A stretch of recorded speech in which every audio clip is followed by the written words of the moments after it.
Hello everyone. अब हम discuss करने जा रहे हैं हमारा एक और अमेंडमेंट जो है टाइम ऑफ सप्लाई के चैप्टर में। अगर आपको याद हो टाइम ऑफ सप्लाई, हम टाइम ऑफ सप्लाई क्यों पढ़ते हैं? अनुराग, हम टाइम ऑफ सप्लाई क्यों पढ़ते हैं? सर सिलेबस में दिया तो पढ़ लेते हैं, है ना अनुराग? ठीक है, तो मेरे को बोलो टाइम ऑफ सप्लाई क्यों पढ़ते हैं? To find out time of taxability. जैसे डीटी में होता था सैलरी कब टैक्सेबल है, ड्यू और receipt whichever earlier, house property accrual basis, PGBP method of accounting, capital gain in the year in which it is transferred, सब में कुछ ना कुछ एक्सेप्शन थे। वैसे आईडीटी में time of taxability depends upon time of supply.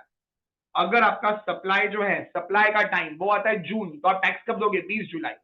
अगर आपका सप्लाई आता है अप्रैल, तो टैक्स कब दोगे? 20 मई को, है ना? अब इसमें एक छोटा सा अमेंडमेंट आया है। अगर आपको याद हो, गुड्स और सर्विस के टाइम ऑफ सप्लाई हुआ करते थे। और मैं अगर आपको याद दिलाऊं, गुड्स के केस में एफसीएम आरसीएम, सर्विस का एफसीएम आरसीएम। अच्छा, गुड्स के एफसीएम का रूल क्या था? तो number 1, date of issue of invoice, date of issue of invoice. And number 2 बोलो, ड्यू डेट और लास्ट डेट, जो भी लिखना है। ठीक है, ड्यू डेट और last date, due date of issue of invoice, due date of invoice, last date of issue of invoice under section 31। याद है इस पूरे चैप्टर में विच एवर अर्लियर? कोई कंफ्यूजन इसमें? अब यहां पर एक एक्सेप्शन आ गया है। तो देखो, गुड्स में, गुड्स के केस में, गुड्स के केस में जनरली तो यही रूल अप्लाई करना है, जनरली। ठीक है, गुड्स में जनरली तो यही रूल अप्लाई करना है। ठीक है, ये वाला रूल, ये जनरली तो यही रूल अप्लाई करना है, विच एवर अर्लियर।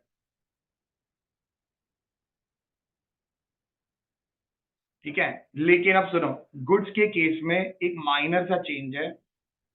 क्या एक्शनेबल क्लेम गुड्स होते हैं? एक्शनेबल क्लेम बोलो, एक्शनेबल क्लेम। क्या एक्शनेबल क्लेम गुड्स होते हैं? Answer is yes. और मैं बात कर रहा हूं बीसीजी एचएलओ की। किसी को याद है भाई बीसीजी एचएलओ? जो शेड्यूल 3 से बाहर रखा गया है। बोलो क्या होता है? Batting, casino, gambling, horse racing. L क्या था? लॉटरी। एंड ओ बोलो, ऑनलाइन मनी गेमिंग, ओएमजी। याद है हमने सप्लाई के अमेंडमेंट में,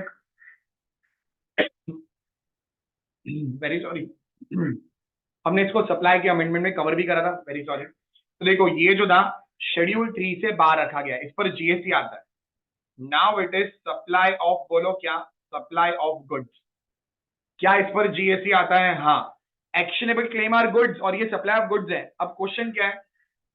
तो अमेंडमेंट सप्लाई में हुआ है, अब इसका टाइम ऑफ सप्लाई को लेकर भी अमेंडमेंट हुआ है।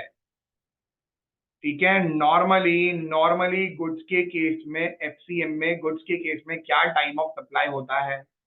तो ये टाइम ऑफ सप्लाई होता है नॉर्मली। करेक्ट बोल रहा हूं मैं? बोलो फटाफट, हाया ना? जनरल रूल ये रहेगा, हमेशा जनरल रूल आपका यही रहेगा, अदरवाइज यही करना। लेकिन इस केस में टाइम ऑफ सप्लाई ऐसा नहीं है। बोलो अंडरस्टूड एवरीवन?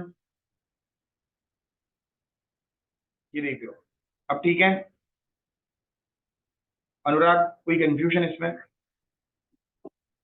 और आपको आईसीआई की मॉड्यूल में, आईसीआई की अमेंडमेंट बुक में ये मिलेगा, उसके पेज नंबर 19 ऊपर।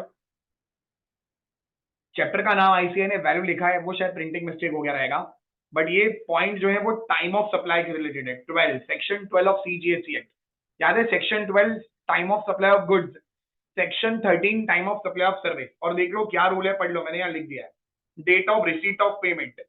तो in case of specified actionable claim, tax has to be paid on the basis of receipt.